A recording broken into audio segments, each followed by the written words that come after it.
Just a quick announcement. Does this belong to any of you? I think outside. Outside. Okay. The next speaker is also one of my colleagues, Dr. Yolanda Spies. She used to work with the Department of Foreign Affairs and is now with the Political Sciences Department.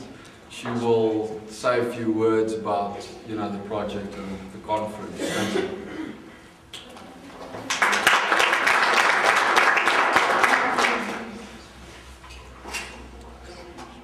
Good afternoon. I come with a completely different perspective because I have not been involved in any of these projects, and my only exposure has been what I heard here today.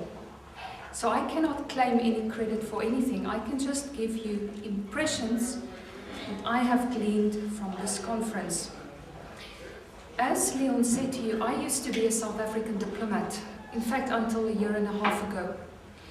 And I was forever explaining abroad exactly why South Africa and Africa are not basket cases, and why we don't need charity, why we need partnerships, what NEPAD is all about. I was also involved in the training of diplomats, South African diplomats and other African diplomats. And very often I had this question, because remember, they go to represent South Africa outside our borders.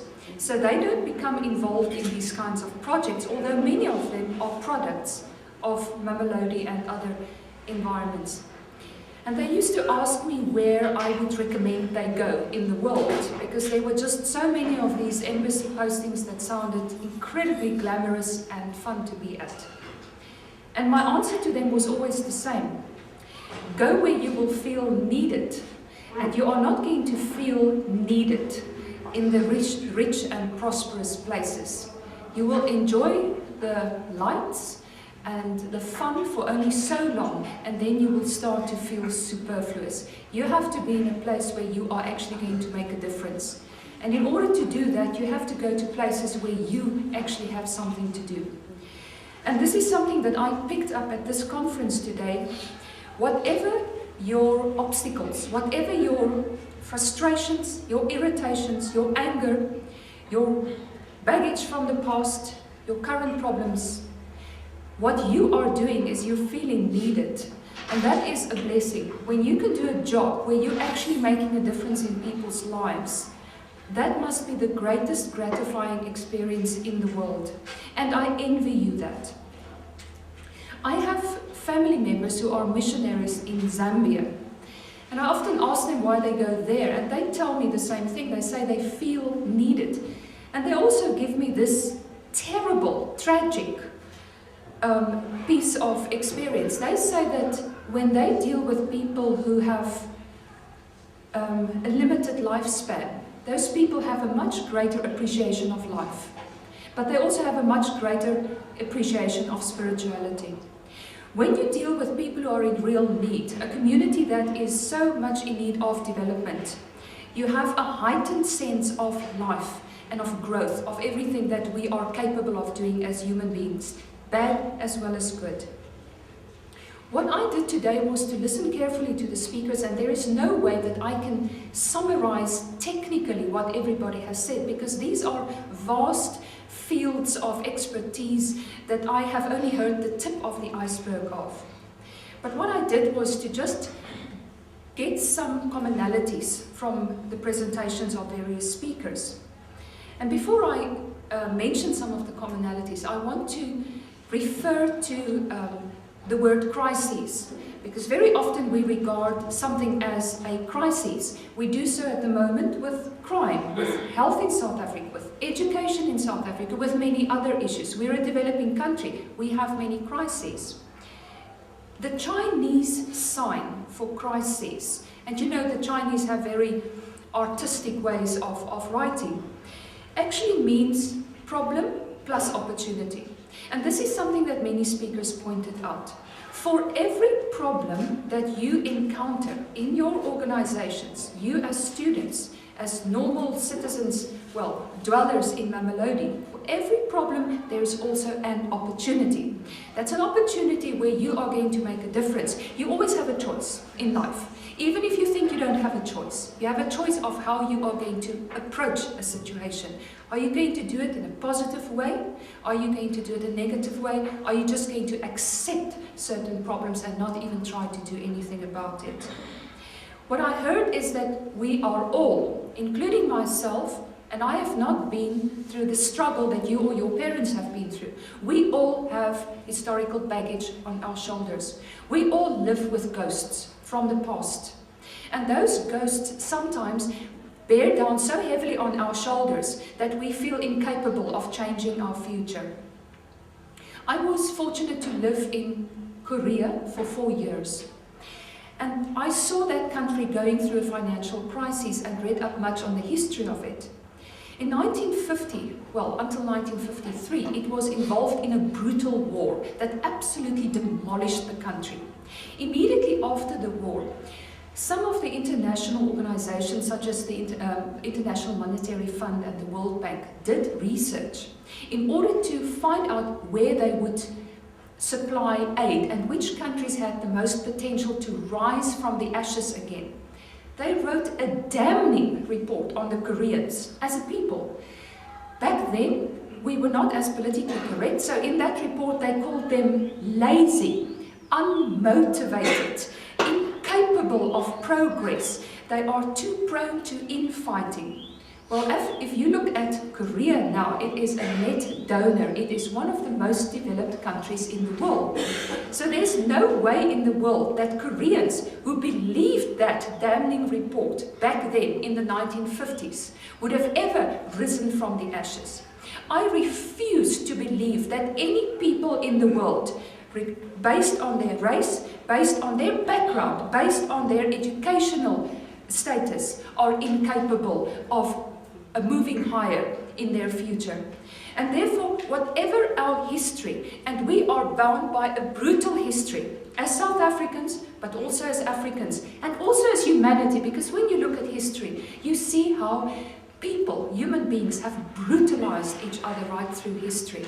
We're bound by that, but it is incumbent upon us to move towards our future, to invest in our children, to make sure that we don't repeat the same mistakes. There are certain things about our own brutal future, brutal past, that should give us inspiration for the future. Our heroes, people who've sacrificed their lives, ordinary people, people who've just against the odds, provided for their children, the people whose names and pictures are not in history books, our parents for the most part, or people close to us. There's also something that we can learn from the apartheid government. And you will ask me, is there anything we can learn from them that's positive? I'll tell you at least one thing. They invested in South Africa in terms of education and in terms of infrastructure. Yes, they did it in a horrible way only for their own ethnic kind. However, they did not take that money out of the country and out of the continent and invested it elsewhere. We should invest here in South Africa. We should use our skills, we should use our education, we should build infrastructure here and invest here in South Africa and also in Africa. Those of you who are studying, I always say to my students, invest intellectually right here, write books. It doesn't matter how clever you are, it doesn't matter how committed you are. These experiences that you have in your various organizations as students need to be written down so that people 100 years from now can learn from that, can build on that, can be wary not to repeat the same mistakes. So all of us, every single one here, has an obligation to invest here in South Africa. You start right here in Mamelodi. Where I am in Hatfield, I do it there. Right here, right now. Something else that we have in common is lack of resources. This is a problem we have in South Africa that we have all over Africa, that the developing world has. It's a problem of infrastructure, a problem of financial resources, a problem of skills. What are we going to do about it? We are doing something about it. We don't take it as a given. We make the best of what we have. We double our talents. We invest where we know we're going to reap the benefits later. So what we have if you have a piece of land, build a garden there. This is what I picked up today, what people are doing right here. And this to me is absolutely inspiring, that if people have a problem, they turn it around into a challenge, and in fact, they create it into an opportunity, and they share not just with themselves, but with other people. What I also find is that there is a problem, as we've seen in political science, with donor issues. Donors come in for various reasons. Some of them absolutely with altruistic motives. They really want to make a difference. But they're not from here. Whether they're donors from large companies in other parts of South Africa or whether they're foreigners, they don't understand the situation on the ground. It is your duty to educate them and to make sure that whatever they invest here, whatever they give, is actually what you need and something that is sustainable. We can't just blame them for the way they do things, because it's a two-way partnership. It's like a marriage, and we also have to make it work. Something that comes up from time to time is that people who receive aid, not AIDS, aid, help, develop a victim mentality. And that's something that's extremely dangerous. Another word that comes up regularly is ownership. A victim cannot be a victim when they own the process. And we all have to ensure that we are never a victim but an owner of a process. We don't always own the resources, but we can own the process. Something that I know is a problem, not just here, but all over South Africa, is community, or the social fabric, the social cohesion that is destroyed by things such as crime, for example. When it comes to crime, we are all part of the same problem, and we have all to contribute to the solution. We have to teach in our inner circle that there are certain things that we are just not going to tolerate, that we have to respect first of all ourselves and then our community before we can begin to respect authorities.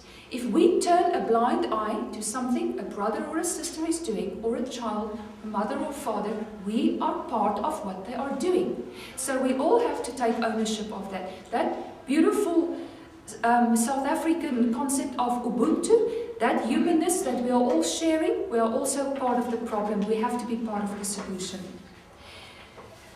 I find it very instructive that we are here at the University of Pretoria, which is a learning institution. To me, this is the future, education. This is how we invest in our own future. You are too young to really worry about your children and their children. I already have children and grandchildren. I'm already worried about the world that they will inherit. We have to invest in education, because in that way we invest in ourselves, in our own humanity. My single most precious gift that I take away from here today, that I will take back with me, is an exceptional sense of awe, of admiration for the work being done by so many people that I don't know, and that most of the world will never get to know. They are the heroes, those people who some may call ordinary, those people who on a daily basis give of themselves, regardless of their own circumstances. To me, they are the real heroes. I wish we could write a book about every one of them. From my side, my absolute best wishes, blessings go to you. I will keep you in my prayers, because your success is also my success. I'm a South African, I'm an African. I need to see you succeed also. Thank you.